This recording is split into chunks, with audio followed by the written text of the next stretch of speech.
Hi folks, this is the second video that's related to English 1301 in our series of videos to introduce you to the course in this first week. So what I want to do right now is to just briefly walk you through the discussion posts rubric, because that is going to be kind of the, at least for now, the main kind of assignment that you'll be dealing with in the class. I'm sorry the reflection on my glasses makes me look a little crazy, but we'll get through this. So remember that it's good to have a pen and paper handy just in case I throw any questions at you that you'll need to answer in that email that you're going to send me this week. If this comes as a surprise to you, then you may want to go back and watch the syllabus video for more information on that.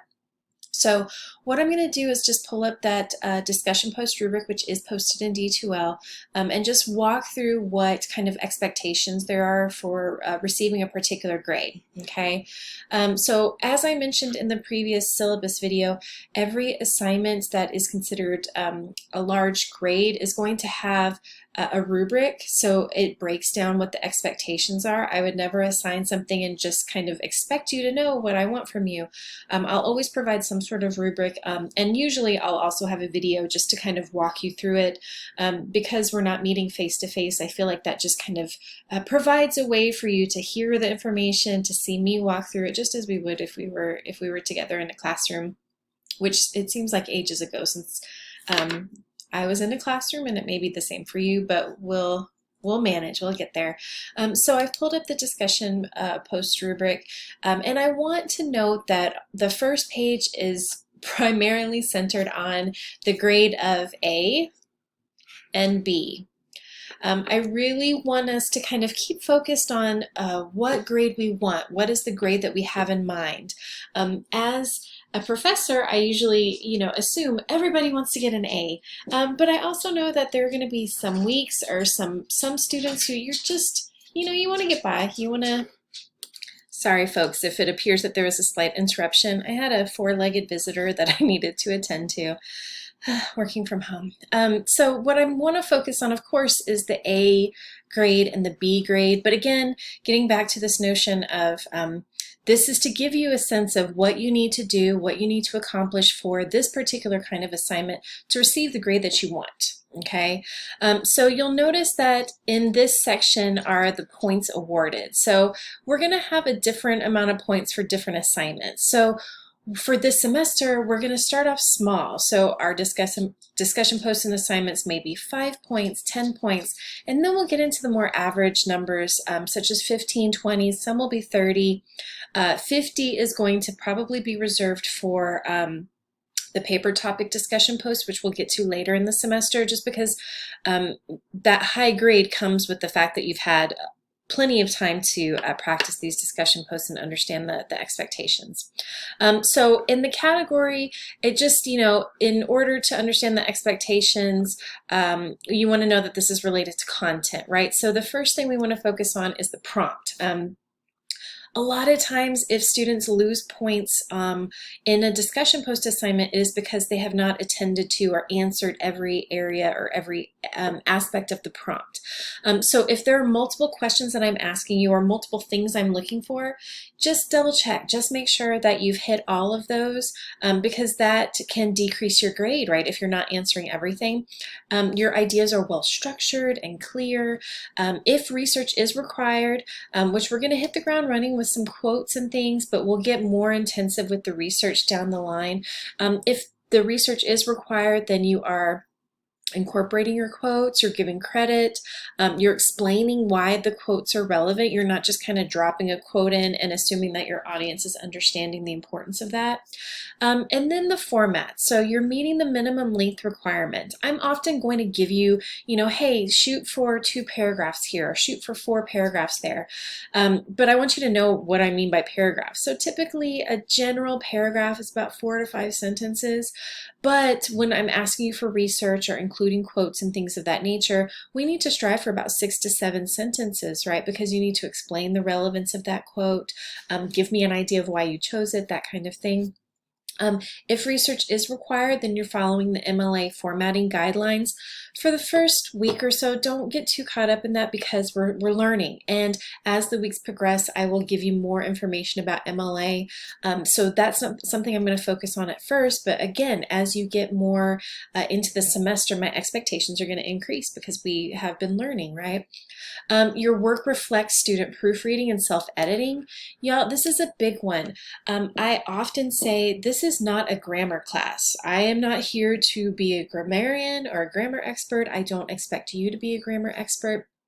But I do expect that when you're posting something, you have done the proofreading and the editing. And so this is just something you want to get in the practice of, especially with online courses. Don't just freeform it. Don't just start typing and then hit submit without going back, taking the time to proofread it. I would definitely recommend, and you'll hear me say this repeatedly, I would definitely recommend that you start composing your discussion posts in Microsoft Word or in Pages, depending on the kind of tablet or computer or whatever it is that you're using. I would recommend that you use something like Microsoft Word, which you have access to as a student, right? The online version. Just because you can enable and use these spell check and the grammar check features. So that's something that can help you. I'm not saying they're perfect. They're not going to catch every little thing, but it's just another layer to help you with the proofreading and the editing, right? I don't expect you to be perfect writers. I'm not a perfect writer. I've been doing this a long time, but I make mistakes too. So I'm not here to count out for every little thing, but I can typically tell when a student has put some time and effort into the proofreading process. So just make sure that's part of your process, okay? Your work is free of those surface level errors. You're not, dealing with a bunch of sentence fragments and run-ons. Hold on, I have a four-legged visitor again. Okay. So I talk about this stuff kind of being the UGG stuff, right? So the proofreading, the editing, your work is free of surface level issues. I mentioned the sentence fragment and run-ons. Sentence fragments are just when an idea is incomplete.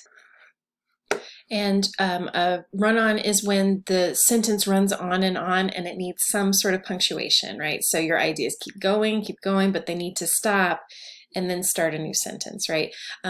With the feedback that I provide you for, some of your assignments, I'll mention, hey, you might want to focus on run-on sentences when you're revising or focus on fragments. So I'll give you an idea if that's something that you might be prone to in your writing. We all have some habits with our writing. I have quite a few things that I always seek some peer review for because I know I have these habits. There's no expectation that anybody is a perfect writer. That's just, that's a myth. That perfect writing doesn't exist. It requires a lot of editing and updating, so don't worry about that. Overall, just very few grammatical errors. And then if responses are required, you have at least two thoughtful, well-organized responses to somebody else's post. So say we have a writing journal post that's due on Wednesday, which we do. A writing journal post is due on Wednesday, and I say, hey, you need to respond to two others. So for Wednesday posts, you usually need to have a response to two other people by Friday. Sometimes you'll have to respond to people in a Friday post, and that means a quicker turnaround. You'll need to respond to people usually by Saturday. You will always have to have responses, but part of what makes this online course collaborative is being able to have those discussions, even if it's in an online format like that. We're not talking face to face, even on a video. But responses are really important, right? So if you're looking for a B, or if you receive a B, you're mostly following through with what is in the A category and the A, the A line above. But maybe a few things here or there are missing. So the quotes are incorporated. It's close to the minimum length requirement. You're mostly there. It's just a few things you may have fallen short on, right?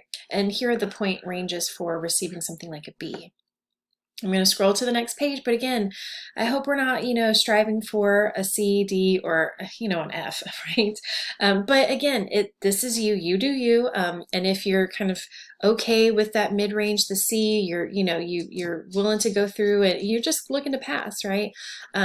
You're mostly following, again, the A and the B guidelines and expectations. It's just a little short here or there in some of those kinds of expectations. And then the D and then the F, like I'm not even even going to go through what an F is. An F is not meeting some of the most basic requirements, or just not completing the work at all, depending on what's going on with you in your life. But I do want you to remember that with a class like this, my late policy, which I went over in the syllabus video, I don't accept late work, but there's always going to be a 24-hour grace period for assignments, even the discussion posts. So just keep that in mind. I'm not at 11:59 p.m. on Wednesday going to shut down a discussion post area. I will give that an extra 24 hours, but then I will close it down so that I can complete the grades and provide feedback if I'm giving, individual feedback. So just keep some of those things in mind. If you see anything that's confusing in this rubric, or if you have any questions about discussion post assignments, definitely email me, or we can meet during the office hours that are posted on the syllabus. Either way is fine with me. I want you to also note that there is a Q&A area in our discussions part of D2L. So if you have a question, I really urge you to maybe consider going and posting your question there, because if you have that question, chances are other students do as well. So it's just a nice way to make sure that everybody's getting the answers that they may need in order to be successful in the class. All right, y'all, on to the next video.